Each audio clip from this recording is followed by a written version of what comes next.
Part 3. A veil lifted. Today's hangover was not as bad as the last. Perhaps no wake-up call allowed me to sleep it off more efficiently. Maybe I just had the sense to eat more this time. Either way, I decided to just take our free day to lounge a bit.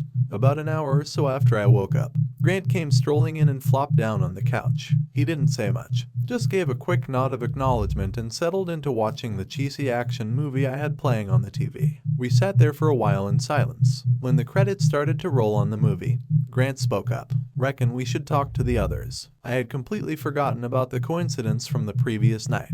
I suddenly felt my neck tense up. Something wasn't right about all of this. I think I had felt it from the start, but Grant knew something was off. I could hear it in his voice. "Yeah," I replied. We headed out of the room and decided to go to each door together. Of course, we had no idea which room was which, nor which rooms were now vacant. So we just went door to door like we were selling Bibles. Grant enjoyed that metaphor, so he started asking every occupant who answered the door if we could come in for a moment and talk about Christ. It added a bit of fun to an otherwise awkward subject matter. Most rooms were currently empty, and we didn't come across the guys from the previous night. We just presumed they had headed out for the day. 5 rooms were occupied, though, and each of their residents were indeed ex-cons. We didn't feel the need to grill anyone else, regardless of when or if they showed back up. I couldn't argue with the math at this point. Grant remarked, "Not only is it only cons that were randomly drawn for this, but all blokes too." Another point I hadn't even thought of until now. "It's a bloody purge," he said, matter-of-factly. We got back to my room and picked up the phone to call the front desk. Nobody answered. It just rang. There wasn't even any voicemail or answering machine. So, we headed down to the lobby on foot. They likely wouldn't have any answers for us, but surely they could maybe contact those who may. We were not surprised to find the lobby deserted. They rented out the hotel for the whole week. Maybe they didn't feel they had to staff it, I said in a half-question. Grant shrugged. "We're not getting anywhere today," he said, lighting a cigarette. He offered me one, and I was happy to accept. We decided to go for a walk. "Can't just sit here," Grant said firmly. I had no idea where we were going,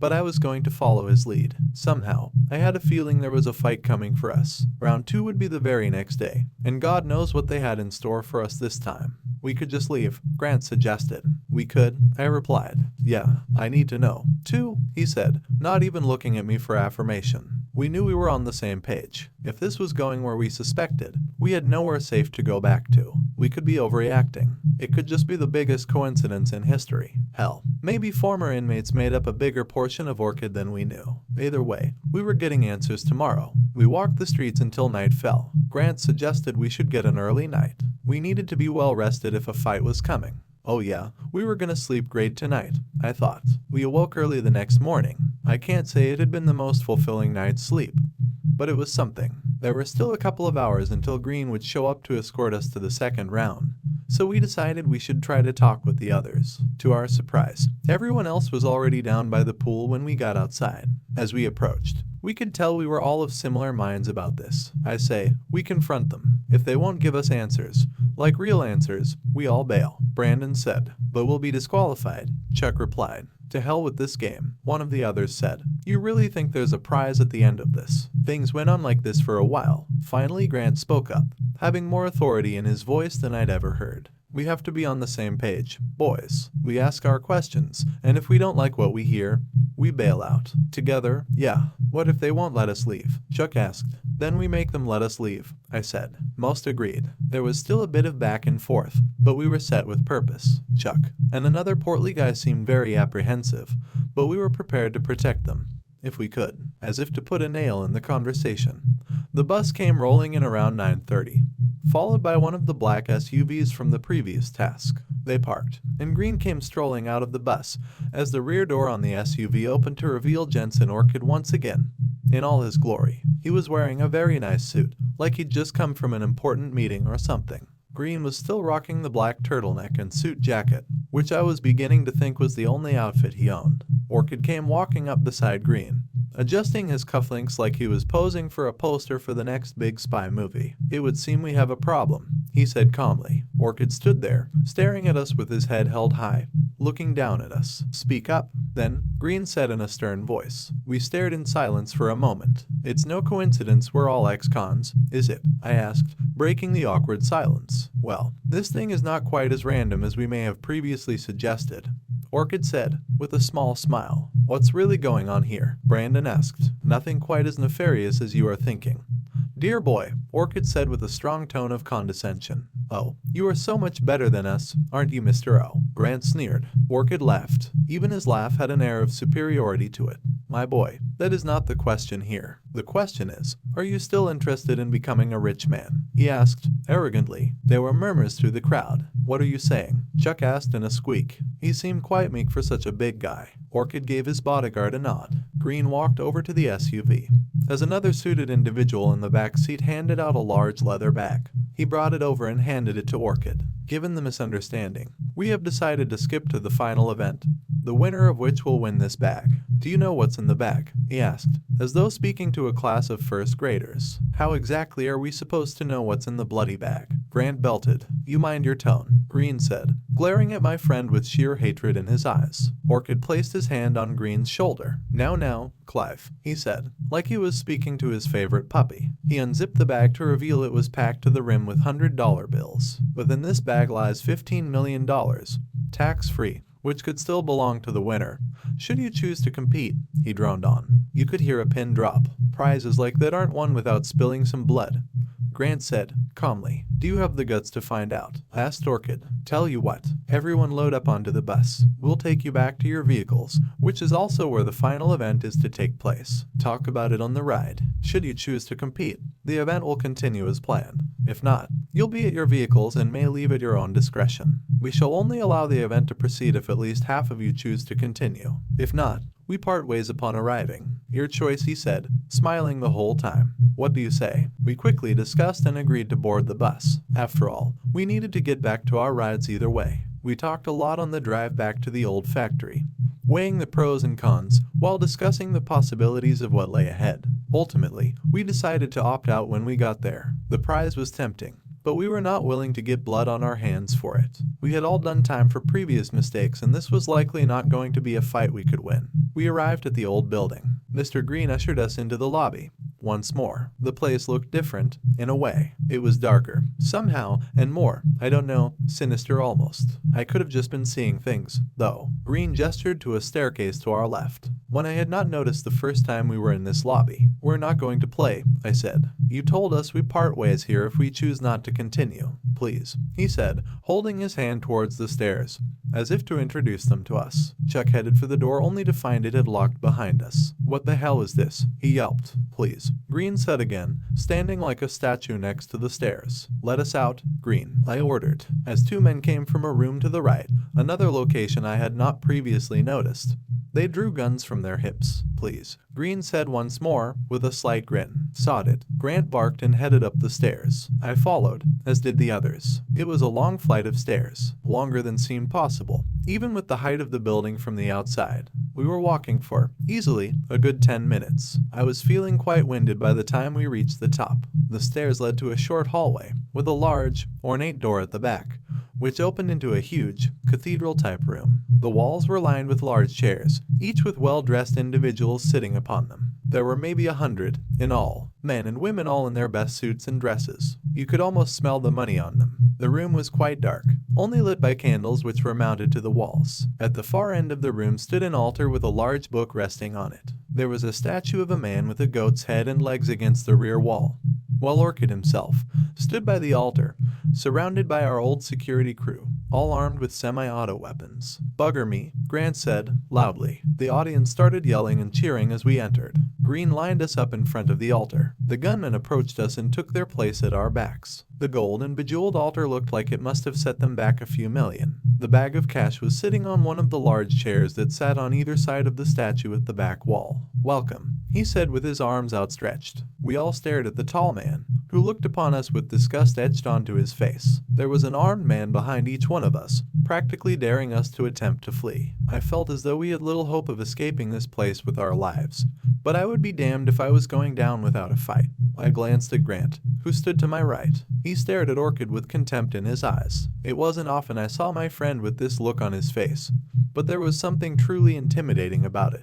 It was times like these I was glad I was not his enemy. I almost dreaded to think what he was capable of if he were pushed too far. Why, you said we could leave, Chuck stuttered, interrupting the muttering from our audience. Of course you can, my boy, Orchid said, proudly, while forming an almost friendly smile. Then, I am leaving. Are you sure you don't want to even attempt to win the prize? Orchid said. His eyes were wide, and he had an almost crazed look on his face. Fuck the money, Chuck said. The crowd roared with laughter. One older woman, wearing about 40 pounds of jewelry, was laughing so hard she started to choke. The older gent beside her, presumably her husband, started smacking her on the back, which only caused more laughter from our audience. Orchid, still chuckling, set his eyes on the shivering Chuck again. Very well then, allow me to shake your hand before we send you on your way, he said, with his hand outstretched. Don't do it, Chuck, I said, grabbing his arm. He shook my arm off and yelped, fuck you, spitting with the words. He walked towards Orchid on trembling legs. You could tell he was terrified, but just wanted to get as far away from here as he could. When he reached the altar, Orchid stepped down, grabbed his hand and pulled him into an embrace. He stepped back, still holding Chuck's hand in his own. We certainly do hate to see you go, dear boy, he said, with a very fake pout in his face. But these good people paid for entertainment, he said, holding his other arm out, causing the crowd to roar. In one quick motion, he whipped his outstretched hand to his back, before pulling out a large, bejeweled knife. He swung it down onto Chuck's wrist, swiftly separating it from his hand. Chuck screamed in pain and shock. I stood there slack-jawed as Grant started to head towards the screaming Chuck. No, I yelled, and grabbed onto my friend. He was trying to struggle free, but I wouldn't let him. The gunmen raised their weapons to the back of our heads as Green calmly said, stay, doggers, with a sneer. Orchid waved Chuck's hand above his head, allowing the blood to spray across himself. Give the man a hand, he screamed madly, while the crowd roared. Chuck was trying to stay on his feet as Orchid snatched him up by his hair and spun him around to look at us. One player has been disqualified, he said softly through gritted teeth while holding his laughter. He quickly pulled his blade across Chuck's midsection, spilling his entrails to the floor. Chuck was screaming and wailing, while Grant was still fighting hard to break free of my grasp. But I wouldn't let him go. They'll kill you, I demanded, doing everything I could to hold him in place. Orchid then proceeded to slice through Chuck's neck, back and forth until he hit bone. He started twisting the head from side to side until the bone finally gave way, and Chuck's head was held high above his, blood spewing down on him. Grant finally stopped trying to get to them. His body gave out and we both fell to our knees. We were all shook. Was this really happening? Brandon was shaking his head from side to side, muttering, this ain't real. This shit ain't real. The crowd was cheering and yelling their praises for the show. Orchid finally dropped Chuck's head to the floor. He snatched a towel from the altar to wipe his face off. He was still drenched in Chuck's blood, and it was now smeared across his face. He signaled to one of the remaining guards beside him, who brought him a bowl of water. He dunked the towel into the bowl, before wiping down his face, hair, and hands. When he was done, he tossed the towel back at the guard, who walked off with the bloodied rag and the bowl of now scarlet-colored water. Orchid then did something very strange. After he was sure his hands were clean enough, he opened the large book that was placed on the altar. He pulled a fountain pen, with a long black feather from a small drawer, and pierced the tip into the bloodied stump from where Chuck's head used to reside. He then wrote something in the book and blew on the page. He then looked towards us again. Do you know what this is? He asked, sounding far less maniacal than before. Nobody answered. We were all still stunned by what we had just witnessed. This is Lucifer's Bible, he said matter-of-factly. You see, not only are these good people to your sides placing bets on this week's festivities, but every name we enter into this unholy book is another soul we offer to the Dark Lord himself, for which we are immensely rewarded. He held his arms out wide and his head high. Are you taking the fucking piss? Grant belted out. Green smacked him across the back of his head with the butt the gun he pulled from his shoulder holster. Show some respect, you filthy maggot. Grant looked ready to burst. You mock me, boy. Orchid sneered. You mind your tongue in front of your betters. That sent a chill up my spine, as I saw my father looking down at me through his eyes. The same arrogance and superiority etched onto his face as he would look at me with pure disgust and loathing. I could tell Grant wanted to say more, but he chose to stay silent. To my relief, we would have both ended up bloody and dead next to Chuck if he kept up. Now, as I was saying before I was rudely interrupted, Orchid began again. This Bible has been a part of the Orchid family for generations. It is only through my generous nature that I choose to include all of these good people, he declared proudly, gesturing to his adoring crowd. I only allow the best breed to be part of this venture, and we have all flourished from this endeavor. You're barking, Grant said under his breath. Green moved towards him again. Orchid held his hand up to signal his hired muscle to stand down. He regarded Grant. You're a brave one. He paced towards my friend. I can respect that, he said, nodding his head while staring deeply into Grant's eyes. They stared at each other for a moment. One more word from you, and I'll have your friend's hands cut off, and he'll still be expected to compete in the final task. We've been watching all of you these past few days. We know where your allegiances lie. We have become quite familiar with who and what you are. Do we understand each other? Grant returned a single, slow nod. Good boy, Orchid said with a smirk, patting Grant on the head. My heart was hammering, and I could tell Grant's was too. He was visibly trembling and breathing heavily. I knew it was taking every ounce of his self-control to stay silent.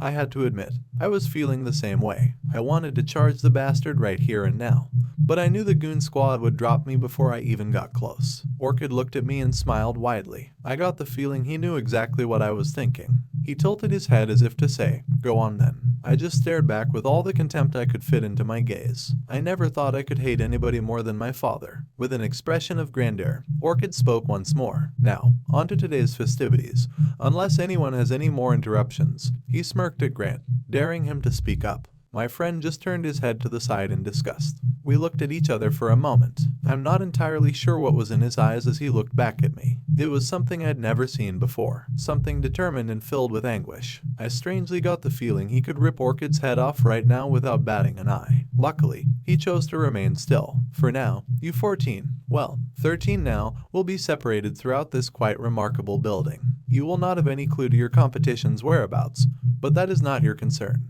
You see, all you have to do is find your way back to this very room. This is not much different from your previous task. I glanced across the terrified faces of my colleagues. I knew now that the disqualified players from the last game now had their bloody names written in his precious book. I had little doubt that all of our names would be scribbled across the pages before this day came to a close. Along the way, you will find traps, surprises, and some things that your little minds will not be able to grasp.